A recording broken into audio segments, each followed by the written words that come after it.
요한복음 12장 12절로 13절 말씀까지 보면 이렇습니다. 그 이튿날에는 명절에 온 큰 무리가 예수께서 예루살렘으로 오신다 함을 듣고 많은 무리가 예수님께서 예루살렘 오신다 이 말을 들었다는 거예요. 종려나무 가지를 가지고 맞으러 나갔어요. 주님을 외치되 호산나 찬송하리로다. 주의 이름으로 오시는 이여 곧 이스라엘의 왕이시여 하더라.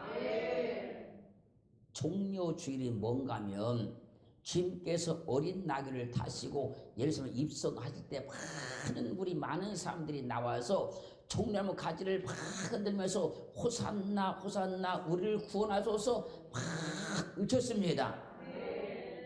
그래서 이날 갖다가 종려주일이다.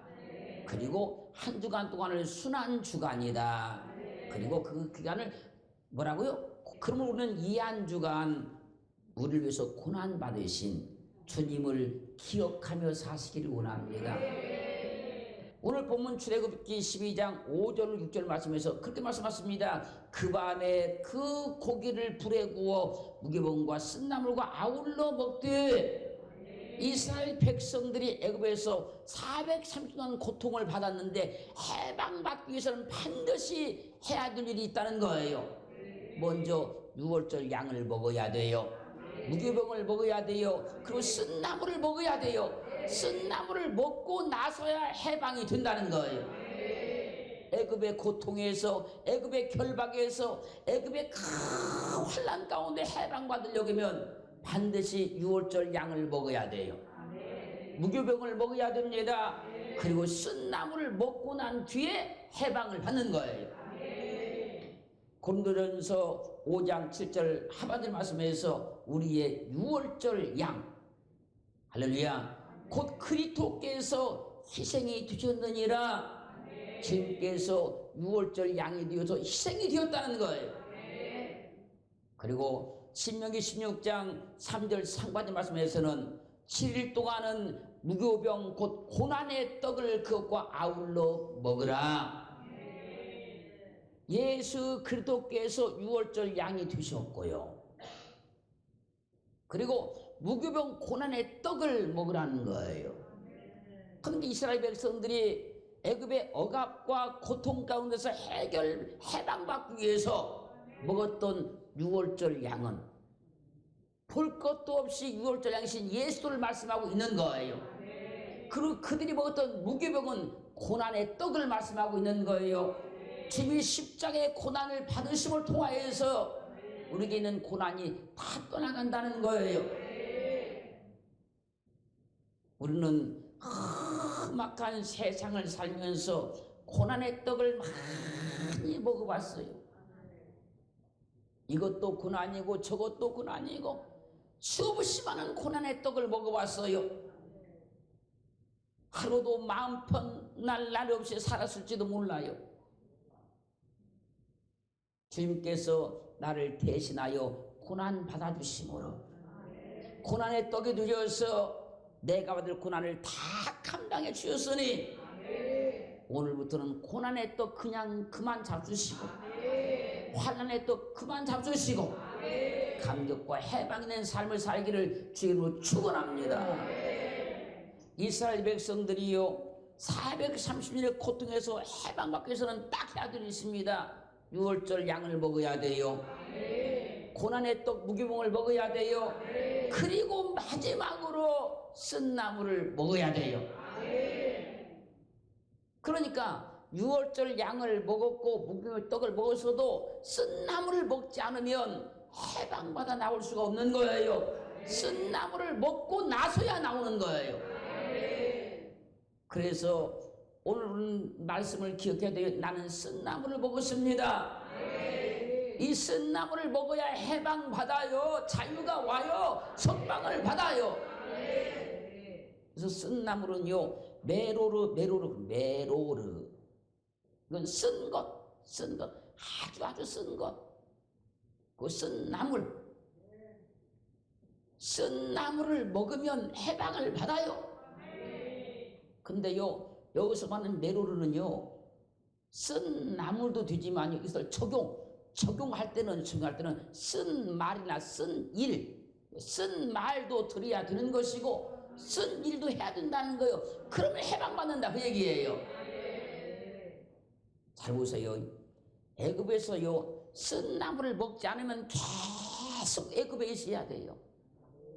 근데 쓴 나물을 먹으면 해방받아 나와요. 그러므로 이스라엘 백성들이 애굽에서 마지막으로 먹었던 음식이 쓴 나물이요.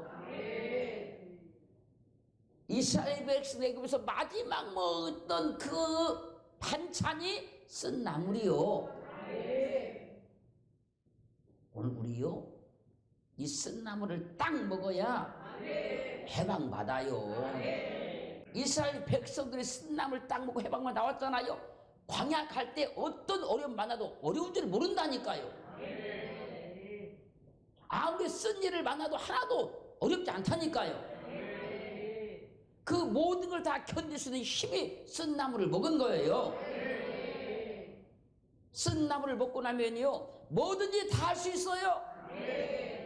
쓴 나물 먹은 사람은요 뭐든지 다 해낼 수 있다니까요. 오늘 쓴 나물 먹어야 돼요. 그냥 아무리 힘든 것도요 힘든 줄을 몰라요. 어려워도 어려운 줄을 몰라요. 다 해낼 수 있는 힘이 생기는 거예요. 모든 고통 오늘 다 떠나가요. 해방받아요. 자유 얻어요. 나를 아무도 구속할 수가 없어요. 쓴 나물 먹고 딱 해방만 나오면 절대로 바로가 다시는 구속 못합니다. 오늘 나는 쓴 나물을 먹었습니다. 확실히 믿어져야 돼요. 어떤 경우에 별로 힘들지도 않고 별로 어렵지도 않은 일을 갖다 어떤 사람들은 막 힘들어하고 막 어려워하잖아요. 어떤 사람들은 왜 그럴까요? 그 사람들이요 쓴 나물을 안 먹어서 그래요. 쓴 나물을 안 먹어봤기 때문에요 아무 일도 아닌 일로 막 힘들어하고 막 그러는 거예요. 쓴 말을 듣고 잘 견뎌내야 내가 다듬어지는 거예요. 쓴 일을 잘 감당해야 내가 능력이 키워지는 거예요. 그 이스라엘 백성들에게요 이 쓴 나물을 꼭 먹여야 그들이 그 쓴 나물을 먹고 나서야 하나님의 사람이 되어 믿음의 사람이 되어 한 백성이 되는 거예요. 그들의 세상 가운데 쓴 나물을 왜 하나님께 먹였습니까? 하나님 백성 되게 하려고, 믿음의 사람 되게 하려고, 하나님을 만나게 하려고 그런 거예요. 그 쓴 나물을 많이 먹어보면요 내 체력이 키워져요. 믿음이 커진다는 얘기예요. 이스라엘 백성들은 그래서요 쓴 나물을 꼭 먹어야 되고 지금까지 먹었지만 마지막으로 먹어야 돼요. 그러면 해방 받아요. 근데 지금까지 인생의 쓴 맛을 많이 보고 살았지만 이제 진짜 오늘 쓴 나물 딱 먹어서 해방되기를 주님을 축원합니다. 축원합니다. 여러분 왜 하나님께서 우리에게 그 쓴 일들을 줍니까? 하나님을 놓지 말라고, 잊어버리지 말라고, 계속 기억하고 살라고, 끝까지 그만 붙잡고 살라고. 하나님만 붙잡으세요. 하나님만 의지하세요. 그 쓴 물이 탄물 되었던 것처럼 우리 인생이 달콤한 인생 될 줄로 믿어요. 출애굽기 15장 22절로 25절 말씀 보면요 이스라엘 백성들이 홍해를 건너서 너무 기뻐서 하나님을 찬양하고 막 기뻐하면서 막 광야를 걸어가는 거예요. 한참 가다 보니까 수륙 광야로 들어가게 됐어요. 그 사흘길을 걸어가, 사흘길을. 근데 물을 얻지 못했어요. 그리고 도착한 곳이 마라예요. 거기 연못이 하나 있었어요. 그 물을 딱 먹었더니 얼마나 쓴지 도저히 먹을 수가 없어요. 그때 막 이제 원망해서 갑니다. 왜 우리를 여기로 이끌어와서 마실 물도 없는데 우리 여기서 죽게 만드느냐. 그때 모세가 하나님께 기도하기 시작해요. 하나님께서 지시하십니다. 저 나무 가지를 꺾어서 물에 던져라. 하나님 말씀대로 모세가 나무 가지를 꺾어서 그 물에 던졌더니 단물이 되었어요. 이때 모세가요 하나님께 기도했어요. 그 하나님께서 한 나무 가지를 지시합니다. 그 가지는 그리스도의 십자가를 예표하고 있는 거예요. 쓴 일을 만났습니까? 주님 붙잡고 기도하세요.